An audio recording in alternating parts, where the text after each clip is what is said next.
Olá, sou Marta Bistene, psicopedagoga, especialista em educação especial.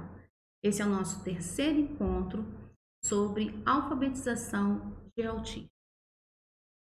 Nós falamos primeiro os elementos que integram o processo de alfabetização dos autistas e falamos também sobre o ambiente alfabetizador. Qual é o ambiente mais propício para a gente começar um processo de alfabetização? E nesse nosso terceiro encontro, nós vamos falar sobre os pré-requisitos para a alfabetização. O que meu aluno precisa já estar pronto para que eu tenha um sucesso na alfabetização desse aluno autista? Primeiro, língua, linguagem e fala. No nosso primeiro encontro, eu falei que eu ia abordar um pouquinho a questão mais aprofundada sobre o aluno verbal e não verbal. Então, aqui vai ser o momento, tá bom? A gente vai falar um pouquinho sobre essa questão junto com a linguagem, com a língua, a linguagem e a fala. Então, é legal a gente entender o que é linguagem, o que é língua e o que é fala. Por quê? Porque muita gente confunde, muitos profissionais confundem, principalmente os professores regulares, confundem linguagem com fala. E não é. A gente tem uma distinção entre linguagem e fala. E sobre língua também. Então é importante que a gente compreenda cada elemento para que a gente possa ter um suporte básico de continuar aí a falar sobre a alfabetização. Então, linguagem. O que é linguagem? É o processo de interação entre as pessoas. Olha só que legal. É o processo de interação. Então, se eu tenho um aluno não verbal, eu vou ter um prejuízo no processo de interação. Então, já é um ponto que eu tenho que prestar muita atenção. Onde usamos mecanismos para transmitir nossas ideias, sentimentos e informações. Então, mecanismos está no plural. Então, não tem só um mecanismo, não tem só a fala para que a gente gere uma linguagem.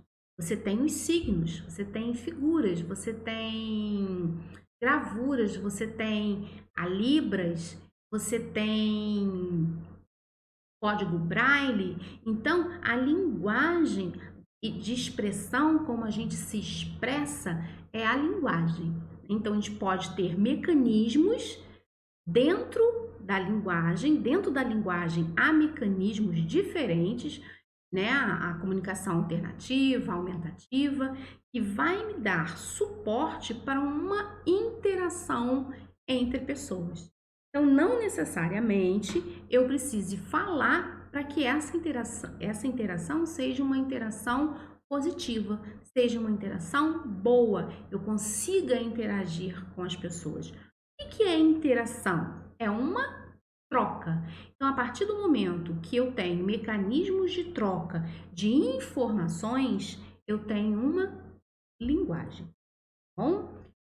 Emito e recebo informações compreensíveis, funcionais. Então, eu tenho uma linguagem.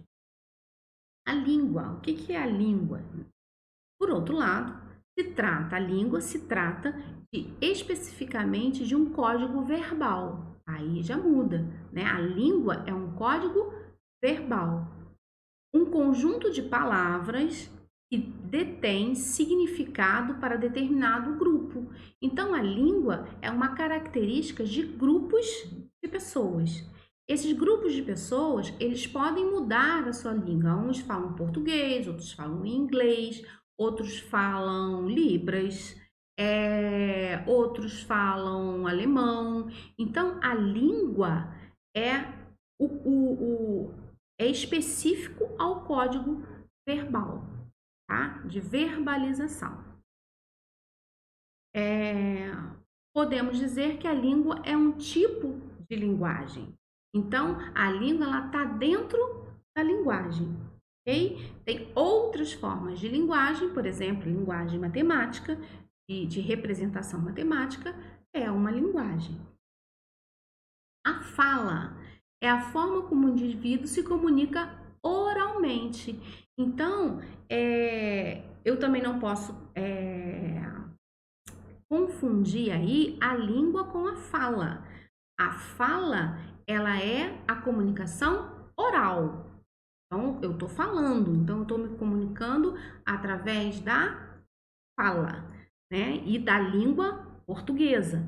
Então, eu estou utilizando uma linguagem, que é a língua portuguesa, e estou utilizando também um instrumento fala, né? O mecanismo fala. Mas eu poderia aqui utilizar o mecanismo língua brasileira de sinais. Eu poderia utilizar um mecanismo apenas de gravuras ou do braille. Então, a linguagem ela é mais ampla. Então, isso é importante a gente ter a consciência no processo de alfabetização. Muitas vezes o processo de alfabetização ela não é feita na língua portuguesa, mas é feita na Libras, é feita através da comunicação aumentativa, da comunicação alternativa. Então, é importante que a gente compreenda que uma criança não verbal, ela pode sim se alfabetizar. Eu uso muito, né, as palavras de Paulo Freire, né, que a leitura do mundo precede a leitura da escrita. Então, a pessoa pode não ser alfabetizada no processo da escrita, mecânica, da escrita mesmo, do relato, através de signos, né, do alfabeto, mas ela compreenda o mundo, ela faça uma leitura de mundo e ela é capaz de ter totalmente e ter pleno um processo de interação social, né, através de comunicação aumentativa e alternativa. Então, isso é importante que a gente compreenda, que a gente esteja imbuído aí dessas informações, para que a gente possa proceder o processo de alfabetização. Então, é importante que no processo de alfabetização a gente tenha no nosso aluno, né, o pré-requisito, então, da linguagem, que a gente tenha no nosso aluno mecanismos básicos de comunicação e de interação através da linguagem. Esquema corporal. É importante que nosso aluno se autoconheça, ele já tenha um conhecimento do seu próprio corpo e do corpo do outro também. E o corpo é um processo de comunicação. Nós usamos o nosso corpo no processo também de comunicação. Vou citar aqui a Libras porque é uma língua rica na utilização de comportamentos corporais, né? De esquema corporal. Você tem aí tipos de expressões que sinalizam e mudam o sentido de um sinal. Então, é importante dentro da comunicação o nosso corpo. Eu posso falar posso falar posso falar e isso, o meu corpo, o meu rosto, a minha expressão, ele está dando a compreensão de posturas diferentes, de comportamento e de respostas diferentes. Então, o esquema corporal, ele é muito importante para o processo de alfabetização. Dentre isso, outras coisas também. Então, o esquema corporal é a consciência do corpo como meio de comunicação consigo mesmo e com o meio. É um elemento básico, indispensável à formação da personalidade da criança. É a representação relativamente global, científica e diferenciada que a criança tem do seu próprio corpo. Resumindo isso daí, né? Explicando isso daí. É importante que a criança saiba que a cabeça dela está em cima do pescoço, que o pescoço está no tronco, do tronco saem os braços, dos braços saem as mãos, do seu tronco também saem as suas pernas, das suas pernas o joelho, o pé, né? E dentro dela tem aí vários órgãos, que ela pensa com a cabeça, que ela enxerga com o olho. Então, aí você vai trabalhar todo um processo de reconhecimento, de conhecimento e reconhecimento do seu corpo. E o corpo dessa criança, ela ocupa um espaço, e ela tem um movimento que pode ser amplo, ela tem movimentos que podem ser mais restritos, né? Que ela tem que ter uma visão aí, uma percepção aí de esquerdo, de direito, de dentro, de fora. Então, o esquema corporal, ele vai dar o suporte para que a criança compreenda todo um estar no mundo e uma comunicação consigo e com o outro também através do corpo. Então, é um ponto que a gente vai precisar trabalhar com o autista. Você vai ter que construir dentro do processo de alfabetização esses pré-requisitos. Mais à frente a gente vai ver como a gente vai fazer essas intervenções. O terceiro ponto é a psicomotricidade. Não existe ser humano sem psicomotricidade, né? Em todo momento a gente está se movimentando, mesmo as pessoas com mais limitações, ela tem um movimento de psicomotricidade. Alguns têm mais, outros têm menos, outros têm prejuízos acentuados na sua psicomotricidade, mas todos têm um processo de movimento no corpo. E esse movimento, para a criança, é fundamental ser trabalhado. Ela precisa de se compreender um ser que tem movimentos e que esses movimentos vai lhe proporcionar experiências. E as experiências vão proporcionar aprendizado. Então, a psicomotricidade é o termo empregado para uma concepção de movimento organizado e integrado. Então, ele são movimentos coordenados e também integrados. Então, ao mesmo tempo que eu estou falando, eu estou piscando, ao mesmo tempo que eu estou andando, eu estou movimentando meus braços, ao mesmo tempo que eu estou pulando, eu estou sorrindo, eu estou movimentando meus braços. Então, eles são organizados porque o indivíduo tem um controle sobre ele e integrados, juntos, eles acontecem juntos, em função das experiências vividas pelo sujeito cuja ação é resultante de uma individualidade, sua linguagem e sua socialização, né? Essa definição é dada pela Associação Brasileira de Psicomotricidade.